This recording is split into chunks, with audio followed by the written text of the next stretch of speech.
A wise man once said, experience is the best teacher. But my dear, experience most times is the basis for fear. Look at those things you are here to achieve, those steps you're about to take, and you have not been taking them. One of the things that pulls you back from those big steps, because you have one auntie, one uncle somewhere, one friend, one sister, you've heard one story, told you that that thing you're about to do, when you do it, you're going to fail, because they fail, and most of them, they don't tell you the reason why they failed. Everybody would like to be the victim and likes to play the victim card whenever they fall into ditch, but they won't tell you the nitty-gritty of the things they themselves did that made them lose those particular. For example, now you're about to take a real estate investment journey and you want to start buying land because your grandfather was being cheated 5 times in a row. Because of that, you now you don't want to own a land. My grandfather, when he wanted to buy land, they scammed him, they bought land, they did not give him land, but you don't ask, did you ask your grandfather what was his own contribution and that made him fall into those ditch? Was it, did he do his due diligence? Or would you eventually take that step? Hope you know you will still take that step, especially real estate investment. So why are you delaying? Because of someone else's pain and reality that is not even your reality. You cannot let those people's pain and reality be the reason why you are being held back from that step you want to take. A story with you how my grandmother was made a multi-billionaire by armed robbers, and yet she did not take advantage of those money. How do I mean?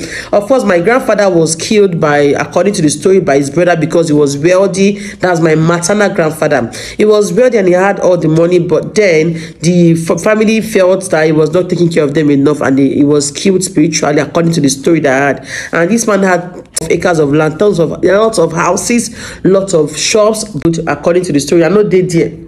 They said, according to my mother, that the clothes my mother was wearing was collected by the brothers of his father and was sold right in their presence, and they were being pushed out. 2 years later, let me go into the main story. After the father died, my mother became like the breadwinner. She had to go and hawk for her mother to make ends meet. One day she was hawking her bread as usual, and she was coming back from Ikeja those days. It was all bushes, and she had people screaming, "Ole, ole, ole, thief, thief, thief." She ran into the bush and hid herself inside the bush, and then the thief that were being pursued, the armed robber that was being pursued, hit the ground and buried the bag into the ground and ran away. My mother was looking at him while he was burying the money. After I ran away, my mother went to that place that he hid the stuff and brought out the bag. They opened it, ran to the house. My mother opened the bag only for them to find out that there was money in the bag, and the money in the bag was huge. Trust me, my mother was very stubborn. She has coconut head. My mother said after seeing the money, my grandmother was shocked, and my mother said, let's go and invest this land, let's go and buy land now so that we can start building the same way my father owned land.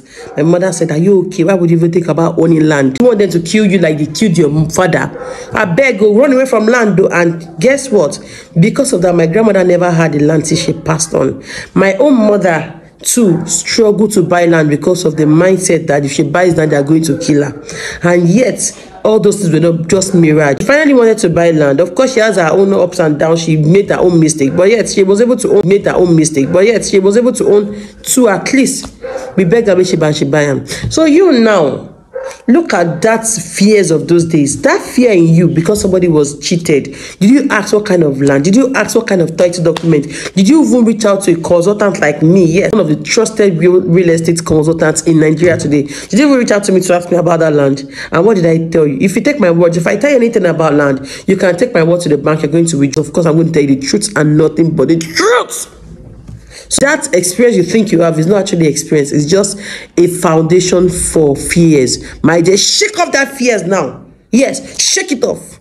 Start a real estate journey with me. I can help you start a real estate journey. And if you want to multiply your portfolios, we have something for you. Yes, I'm one of the most trusted real estate consultants in Nigeria today. So if I tell you anything, take it to bank, you say that way. I am Nuala, and I will see you on the other side. Bye.